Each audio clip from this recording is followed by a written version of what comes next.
Hello everybody, welcome along. My name is Benjamin Bloom. This is the Benjamin Bloom football channel. Please leave your bias at the door and do not adjust your sets. It is dearly departed review time. Round 14 we're looking at, and we're going to do this in bits. And the reason we're going to do this in bits, you got Mr. Bezos and Amazon to thank, because I thought I was going to be able to do this tomorrow morning, Thursday, being we've got midweek Premier League round, but then there's games on Thursday night, and then I thought, by the time we get to Friday, it's all stretched out and everyone will have forgotten what's happened on Tuesday. So, we're going to do 3 dearly departed shows. It's just going to be quicker for me, frankly, to chop them all up. So we do a Tuesday night review, a Wednesday night review, and a Thursday night review. So this is basically round 14, part 1. And we're going to talk about last night's games. We had 2 dearly departed teams in action. Remember, if you're new to this show, I am a championship YouTuber and didn't want to lose these lovely teams when they got promoted, so we still cover here. Well, you can see the badges. Let me bring them up on the screen.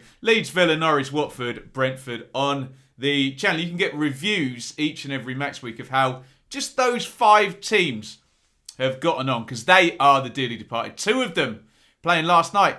Decent results. I put a poll up actually on YouTube saying how many points between them. We probably should have had 6 points from 2 games for the dearly departed last night, but there you go. That, my friends, is how the cookie crumbled. A win for Leeds and a draw for Norwich is what we are going to talk about. Let's get into it, but first of all, let's say a big thank you to Simon. Simon's our fan sponsor on Patreon for this show. Simon's a Bees fan, 25 years a Brentford fan, finally the bus stop and hands in the Premier League. Thanks, Dad, for taking me in '96 when football was not such a priority as it is now. Thank you, Simon, for his sponsorship of this show. You too can get involved, www.patreon.com/Benjamin Bloom, but it's absolutely free to hit the like button right now. You can see the thumb up and hit subscribe to our lovely channel. We've just gone over 20,000 subscribers. Made up about that, and made up might be a good way to describe the Leeds fans after their late winner last night. Yeah, I don't really know what to make of Leeds the last few games. It was Leeds 1, Crystal Palace 0, by the way, we're going on to talk about. So, 5 games ago, Leeds beat Norwich, and it was kind of a bit, Norwich were bad and Leeds were less bad, but they won. Then Leeds played Leicester and drew, and we all thought Leeds were quite good. And it was like, okay, fine, Leeds are getting back to where we expect them to be. Then, they lost to Tottenham with a load of injuries, and played well in the first half and went under in the second half. So you're kind of like, okay, we thought the trend was going up, but now the points per game is going down again. Then against Brighton, they weren't very good. But Leeds got a clean sheet and another point. Could have even snuck a little naughty victory at the end there against Brighton, couldn't they? With those couple of Tyler Roberts chances. So, bit confused, frankly. But having won this game against Palace now, I just got those last 5 games up. 8 points in 5. So, you tell me in the comments, can I say Leeds are heading back into form? Their form is improving. Leeds are in form. They're not really in form, but the points per game is good. And I think the trend is finally upwards now. 15 points from 14 games. I mean, I know the standards are high at Leeds with Bielsa, but first things first, get projecting above a point per game and move away from a potential dalliance with the bottom 3 this season. And it was Crystal Palace. Crystal Palace has been a reasonable benchmark, actually, for our dearly departed teams this season. New manager in, signed players from the Championship and sort of retooled, and we're doing all right, Palace. I know they've lost the last 2 games against dearly departed teams, in fact. Villa beat them at the weekend. Leeds beat them now in this one. Let's have a quick look at the team. Excuse me, I'm going to take one sip of my coffee. And I won't keep you waiting any longer. Now to say, Meslier in goal. Strange looking back 4 again. Obviously, I think the first choice fullbacks are Firpo, who is back on the bench and in fact comes on at half-time in this one. And Iain, who is still not around. He's still injured. I don't know how close he is back. I think he's a bit further away than Bamford, who we're going to not be talking about playing here either. So, Strowick and Dallas are fullbacks. Dallas has done a turn, well, both sides at fullback over his time there. Llorente and Cooper are the centre-backs. No, Koch still as well. He's injured. Calvin Phillips had been covering back there, and all sorts of rumours about him and Bielsa being in a grunt with each other. Phillips has denied these rumours, so I think maybe that is debunked. And there he is in his normal deep line playmaking position. Phillips, Click and Forshaw as a midfield three, and me wonders how long that's been the plan for, because Bielsa has just basically not had access to Forshaw for the longest time, hasn't he? And I suspect going into 1920, when Leeds got promoted from the Championship, that was the plan, wasn't it? Those three in midfield. He's never really been able to do it since then. And Forshaw's playing quite well, actually, since his return from injury. Rafinha on the right, James on the left, and Roberts up top. So, look, Leeds have gone with Dan James in the front position in Bamford's absence. Gelhardt got a go, didn't he, against Spurs. They've gone with Roberts, I think, and a few of our Leeds friends here who comment on the videos and chat to me on a regular basis said, well, Leeds weren't very good against Brighton, but Roberts was actually a bit of a bright spark when he came on. And if we're deciding, or Bielsa is deciding, that Rodrigo is just not a number 9 and it's only Bamford can do that job, maybe Roberts is the better deputy. I don't know. Does he stretch things in behind a little bit more? Has he got a bit more energy than Rodrigo? I don't know. Is that fair? He certainly got the nod in this one. On the bench for Leeds, there was Rodrigo, Gelhardt, Shackleton, Harrison, Firpo as well. So some sense that a bit of a stronger first 11 bench. I do understand still Jenkins, Somerville as well. Cresswell, youngsters on the bench. Excuse me. Give the table a big elbow there. For Crystal Palace, Gaeta in goal. Ward, Tompkins, Gay, Mitchell, Schlupp, Koyate, Gallagher, who was heavily linked, wasn't he? I think quite a few of my Leeds friends I talked to would have liked Gallagher on loan this season. Good player, and he got in the England squad. Ayew, Zaha and Edouard for Palace. And Leeds are going to win this one. They're going to have to wait until late in the game and they get a very, very big scare as well. The numbers are going to tell us in the main that Leeds were pretty well in control of this game. But you know game state, and you know the chance I'm talking about with Benteke as well. Anyway, let's get into the pictures. Could have gone the other way, couldn't it? Shouldn't have, I don't think. Could have. This is a good effort by Forshaw. Just look to the referees. Well, as we're looking, the referee's left hand. So you can see Forshaw has tried a real clever curler around the back there. And look, Gaeta's done. That's inside the post. That is a goal for the improving Forshaw. Returning, improving Forshaw. I think the commentator got this one right. I think it was Jim Beglin on the comms. Forgive me if I got that wrong. Dan James slid in down the left-hand side, puts it across, and we think that's Rodrigo trying soft touch with the right foot, round the keeper, stick it in with his left foot. The cross is coming too hard, and with hindsight, Rodrigo will have wished just a little, I don't know, a dink, just a first-timer, just get anything on that. And with the ball changing direction as quickly, could Gaeta have read it? I mean, he's quite well positioned, to be fair, Gaeta, isn't he? But the ball goes around the post and out safely for Crystal Palace. By the way, double sub at half-time. It was Rodrigo in for Click. Obviously, he wasn't in starting 11. And yeah, we mentioned the reserve fullback. Strauick drops out half-time. Firpo in, obviously, at left back. Now, look at that, for God's sake.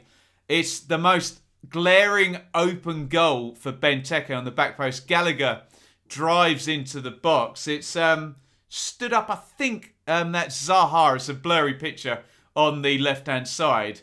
And Benteke, I don't know what happens here. I guess he thinks he has to power the header in, just gets too much neck muscles on it, over-engineers the header, and the most simplistic open goal, Meslier is not getting there, is he?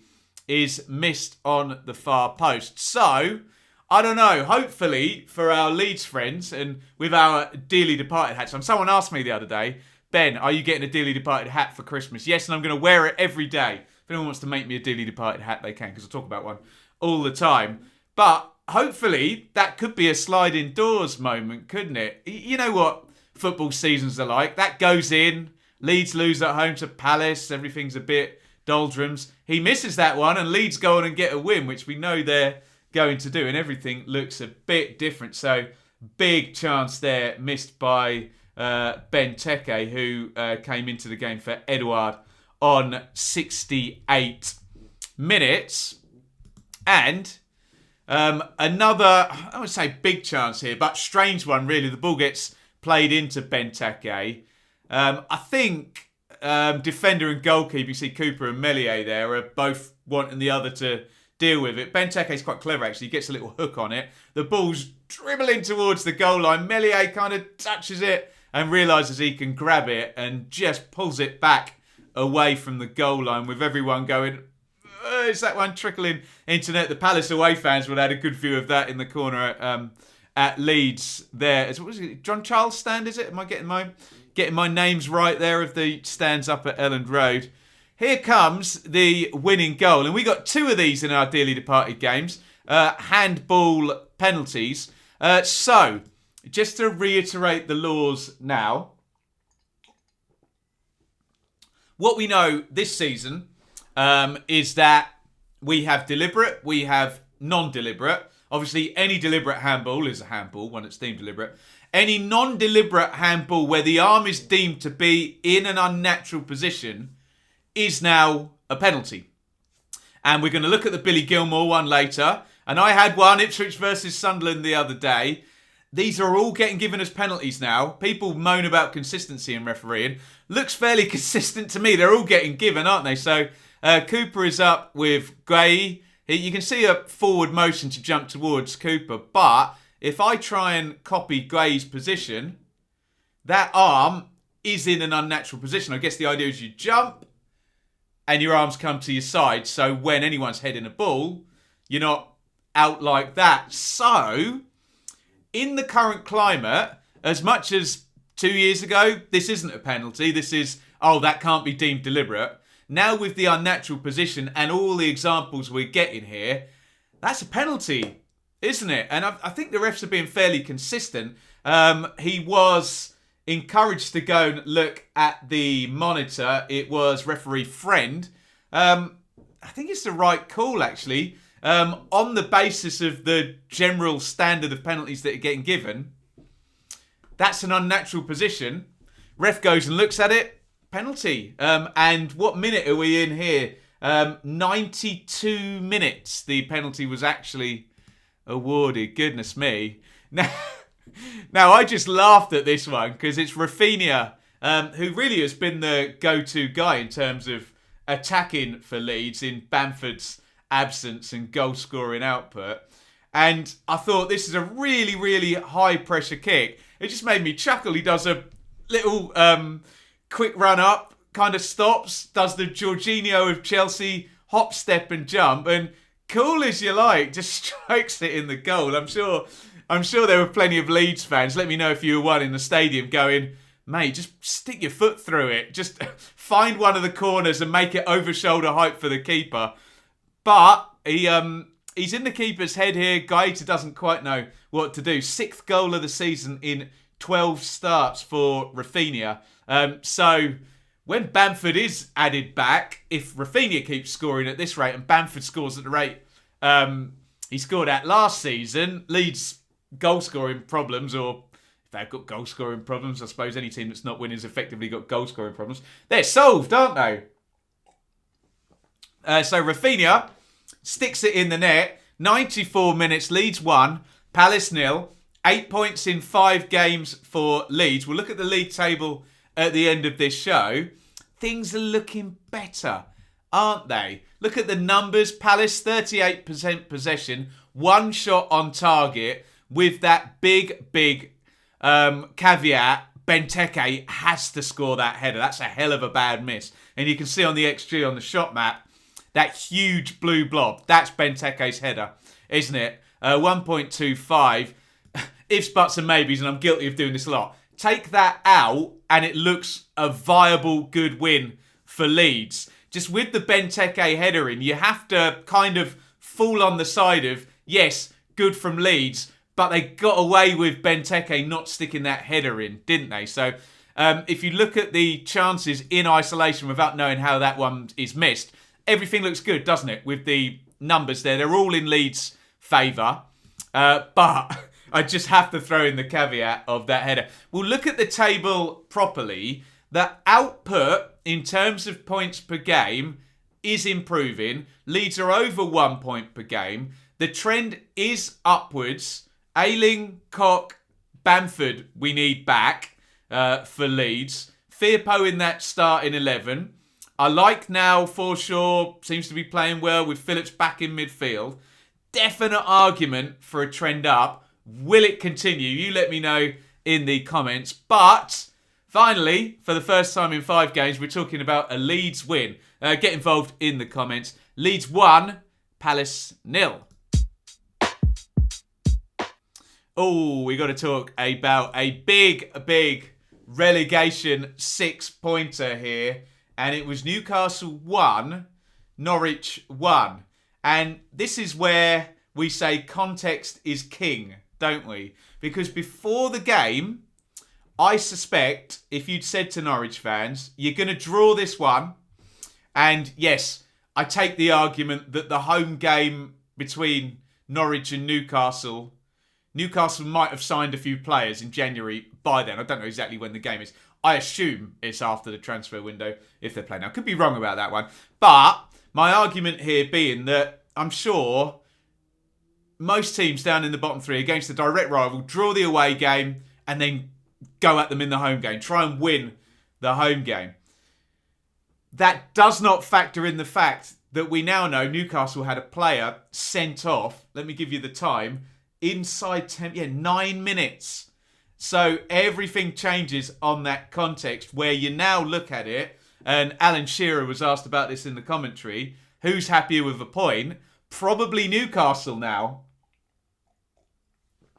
given that 10-man context. So really interested in hearing from my Norwich friends about this. Yes, big picture, 8 points in 4 games, great. Dean Smith in, seems good. Trend up, great, fantastic, all of that good stuff. Is this a big chance missed by Norwich? It feels like, and again, I'll quote Shearer and the commentators last night, Newcastle had to win this game. It's a must-win for Newcastle, but it was a must-not-lose for Norwich. So Norwich haven't lost, but let me know how that red card, which we'll talk about in a minute, changes your perception of the result, especially if you're a Norwich fan. There are your teams. Smith has to make changes here, and you can see Christoph Chollis in at the front end. I believe Rasica, was there a bug? No, it's Cantwell that got pinged for track and trace, didn't he? So I don't know. Rasica not there though. Krill in goal, former Newcastle man. Aarons, Hanley, Gibson, Williams. Lucas Rupp starting in central midfield. Remember, Matthias Norman is injured. He's been playing well for Norwich. Good player looks, doesn't he? Gilmore and McLean, the Scottish central midfield. Jollis and Sargent, the 2 signings who Norwich don't seem to be getting that much in terms of output out of. Yeah, I know there'll be the argument about Greek lad Jollis that hasn't had that many games. Sargent does look a bit lost at times, doesn't he? Really needs a goal to fly in for him. Like Teemu Pukki, who scored plenty of goals for Norwich. He's up top for them. For Newcastle, Dubravka in goal. Lewis, former Norwich player. Clark, Scar, Manquillo. St. Maximan, Willock, Shelvey and Fraser in what we described. Well, they played a 3 at the back, didn't they, in the first game against Brentford, which we covered on Dearly Departed. A very open-looking midfield there. If John Joe Shelvey, who I do like, but does like to swan around pinging 30, 40-yard passes about the place, if he's your most defensive midfield player, then your midfield's not very defensive, in my humble opinion. Joe Linton and Callum Wilson on. So it's the Eddie Howe way, isn't it? You would argue Joe Linton, Wilson, St. Maximan, Willock and Fraser, all essentially attacking players. 5 of that front 6 with good old Shelvey, the only really defensive-minded member there, and not very defensive-minded in my humble opinion, as I said. So, Here it is. Sorry, I just had the last sip of my coffee. It just goes cold and horrible. You don't mind.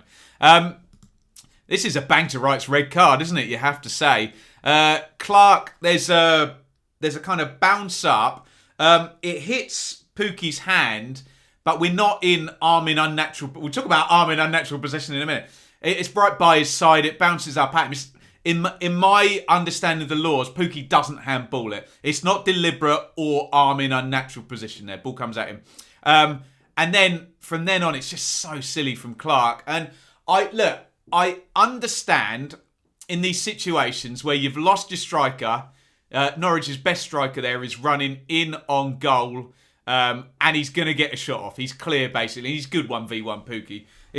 I understand that your brain is not going to be processing, I'm 9 minutes into the game here. I really need to... Alex Ferguson used to say, actually, trust your keeper in these. Trust your keeper. Don't bring the guy down. But your brain doesn't do that. You're not thinking clearly. Lucky bounce, maybe, and he's got through behind you. You're just thinking, oh, no, I'm in trouble. Stop him, and there's that instinctive pullback. And I think the pitch has got him banged to rights there. And Pookie goes down. Denial of obvious goal-scoring opportunity. Red card after 9 minutes. And everything changes there. Forget that it's Eddie Howe's first game up there in the dugout at St. James's. Forget it's a relegation six-pointer. Forget relative expectations of new clubs. Forget new Saudi ownership. It's 10 versus 11 for 80 out of 90 of the minutes. Norwich immediately at that point become hot favourites to get more out of this game than maybe they had expected. But let me just give you the half-time numbers while I've got the laptop over here. Actually, to be fair to Norwich, they're fine in the first half. 62% possession, 9 shots to 5, 3 on target, 1 big chance to 0. You would argue, I think, that if that mapped out across the whole game, Norwich would probably win. I mean, for God's sake, they've conceded no shots on target. So you would think, in the end, they would wear down Newcastle. So I don't think I have too much of a problem with Norwich's first half. And Dean Smith's a cool guy. I'm sure he would have been saying, guys, get the goal when you get the goal. You get it in the 10th minute or you get it in the 89th minute. Just get the goal, keep the clean sheet, win the game. So I don't necessarily buy the argument that Les Ferdinand was making on the coverage at half-time. Norwich need to go for it more. No. Just win the game. Whatever minute. Ian Wright says you might get your chance in the 3rd minute or the 93rd minute. Win the game, take the chance. But we're into the second half here. And 59th minute, a penalty awarded there by the VAR. That is, excuse me, I think it is... Oh, God, I can't even read the number there. Forgive me, is it Fabian Schär with the header pass? I can't see, blurry back of the shirt. What is more important is, have a look, in fact, at... who's the other guy there? Is that... there's a 0 on the end of his number. Forgive me. Is that Janulis? No, he's not been substituted on. Sorry, it's Pierre-Lys Melou. Look at both the Norwich players. Because we now know, in this day and age, again, a handball, if it's deliberate, will always be given. If it's not deemed deliberate, but the arm is in an unnatural position, is going to get given. We spoke about the one by Mark Guay. We've seen a fair amount of them where basically anything out away from the body is now deemed an unnatural position. And look at the two players there as well. Lys Melou's even worse. Look, he's got his arms out like that. Gilmour is, you can see, jumping like that, and the ball hits Gilmour's arm. And unfortunately for Gilmour, look at Hanley, Gibson, I think that's Willock. They're all jumping and they're all like this, coming off the end of their jump with their arms by their side. So his teammates don't do him any favours there, Gilmour, by showing him how one is supposed to jump from a corner. You can see he's just kind of turning away like that. I think it's bang to rights again. And if you're looking for the consistency, it's exactly the same as the Guay handball in the Leeds Palace game. So I don't really think he's got any complaints. And I don't think, had it hit Lees-Melou, he would have had any complaints either. He's got his arms out like that as well. So perhaps the Norwich defensive coaches are going to be looking back at the video and saying, look, guys, when you're jumping for corners, get up like that.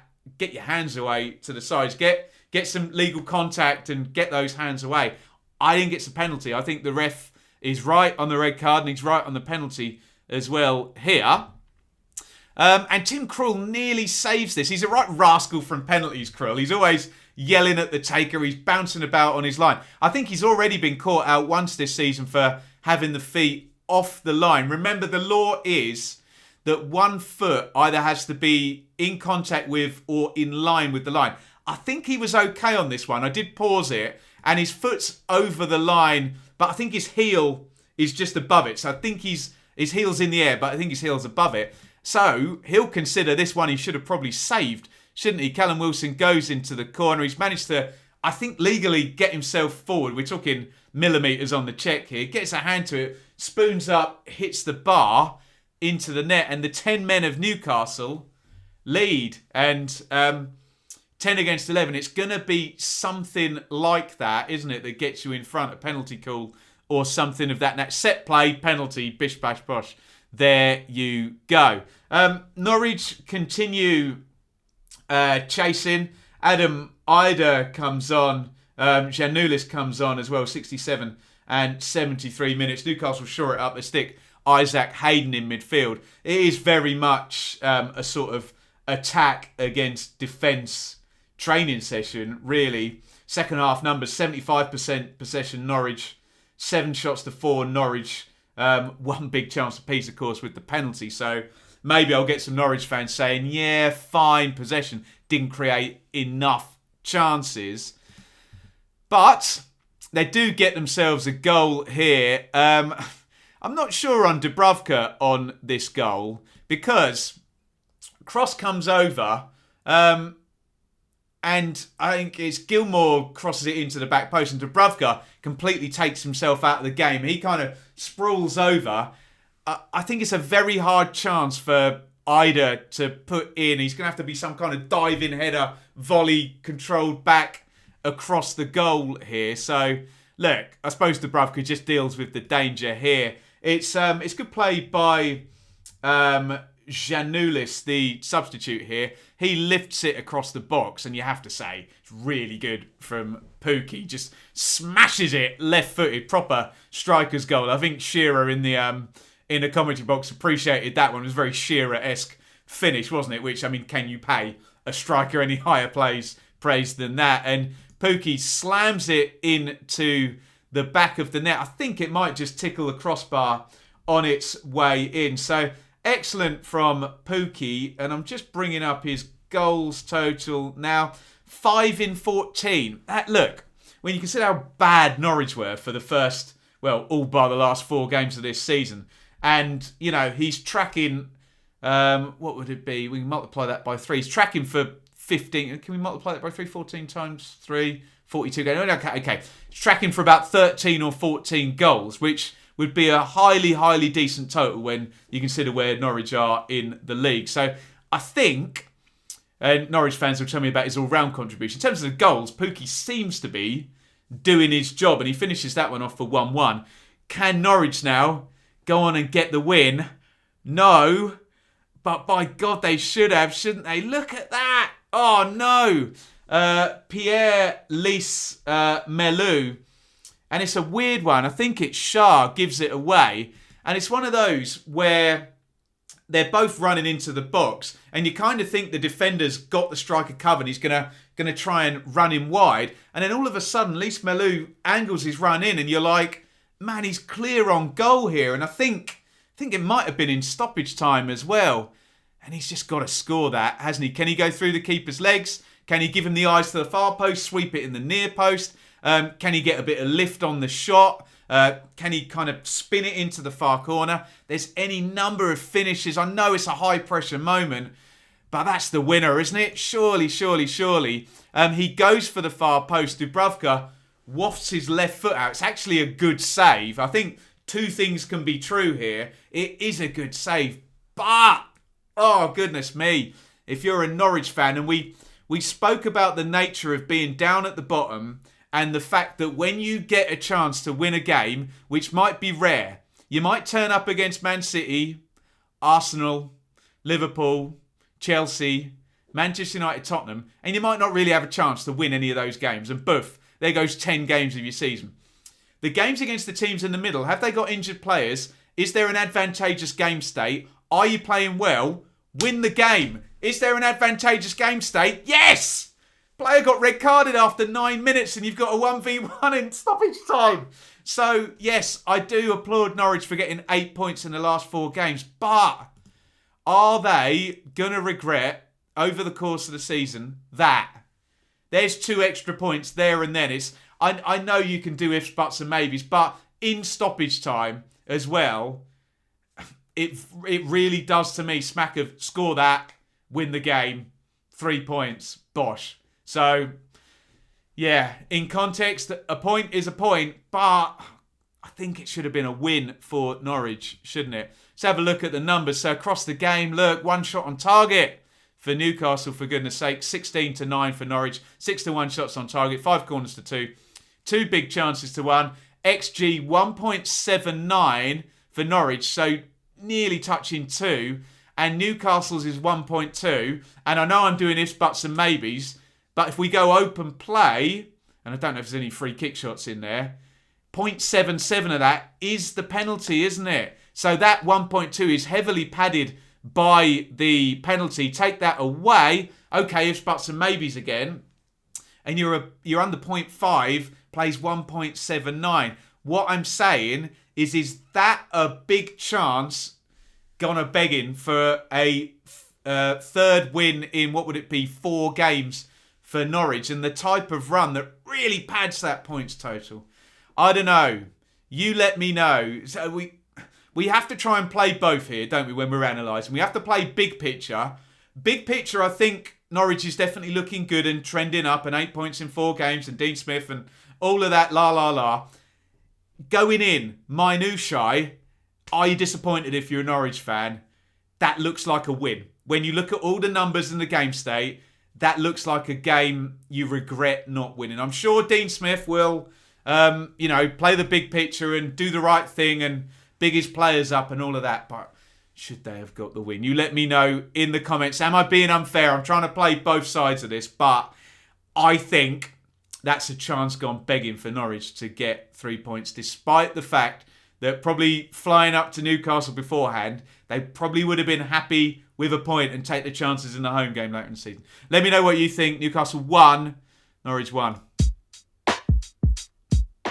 Okay, so that leaves us, and I am filming here. It's Wednesday. It's just 10-1 now. So just have a look at 2 teams for me. Look at Leeds and look at Norwich. Leeds moving up now. They're over a point per game now, 15 from 14, which is good. So they're tracking above 38 points. So at the moment, conversations about survival, well, that looks far better, with 8 points in 5 games than it does without 8 points in 5 games. And yeah, look, 1 defeat in the last 5, starting to move in the right direction. The next thing for Leeds, can they get back on a positive goal difference over time? And can they head up into that next quartile of the table where they're looking at halfway? Baby steps, get the players back, Bamford back, Ailing back, move forward, hopefully, for Leeds. For Norwich, yes, look at the form. It's very much trending in a good direction. 8 points in 4. 10 points there on the board. 3 off Watford. And it's a conversation we'll have many times with our dearly departed team. Which 3 teams can you be better than? Can they be better than Newcastle? They are at the moment. And they've, things would have been very different if Newcastle had won that game. Burnley have 2 games in hand. Okay. Maybe that falsifies their position slightly. I don't know. Does it? You tell me. They've only won 1 game. And then, can you be better than Watford, Southampton, etc., etc.? Norwich beat Southampton, didn't they? So, I don't know. It's trending in the right direction. But had they won that game, Norwich, they would be on 12 points. And they would, I don't know, just feel a bit more attached to the chasing pack rather than the bottom three, if you take my point. Let me know what you think about all of that. So, look at tonight's fixtures there. We're into December now. And for our dearly departed, well, I'll read them all. We've got Saints Leicester. We've got Watford. Nice easy game against Chelsea for them. West Ham, Brighton, Wolves, Burnley. And a nice easy game for Aston Villa. They're at home to Manchester City. Merseyside derby tonight. So what I'll do another dearly departed tomorrow morning where we'll look at... Might not be fun, actually. We're going to look at Watford, Chelsea and Villa, Man City. I'll take 1 point from those two games now, is all I'm saying. No offence, Villa and Watford fans, but two difficult games. And then we'll do Brentford on their own against Spurs. We'll do that on Friday morning and try and get everything clear and out of the way. Get your comments in on Leeds and Norwich. Those have been our focus games here. That was our round 14 review. Thank you again to Simon Hoyle, our fan sponsor on Patreon. Go and get involved like Simon has. www.patreon.com/BenjaminBloom.